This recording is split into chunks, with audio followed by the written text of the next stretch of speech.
Blind Item News. Isang aktor. Ginagamit lang siyang aktres para matabunan ng issue. Sa showbiz, minsan mas planado ang pag-ibig kaysa sa tunay na damdamin. At kung minsan ang kilig ay bahagi lang ng crisis management. Sa nakaraang mga buwan, nababalot ang mga intriga ang isang sikat na aktor, mga usap-usapan nga kayang sirain ang kanyang karir. Ayon sa insiders, abala ang kanyang kampo sa paghahanap ng paraan para maibalik ang magandang imahe niya.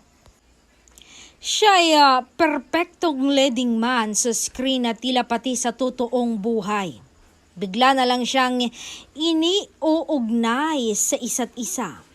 May sweet sightings, kulitan at viral moments na kinahuhumalingan ng fans, pero sa likod nito may ilang nagdududa na ang bulong-bulungan na posibleng planado ang lahat na ginagamit ni aktor itong si aktres.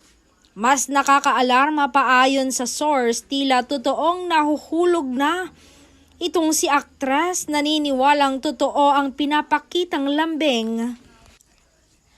Habang para sa aktor, maaaring bahagi lang ito ng kanyang role. Sa mundong kayang isulat ang love story parang script, manipis ang pagitan ng totoo at palabas at kadalasan ang unang nalilin lang, siya rin ang unang nasasaktan.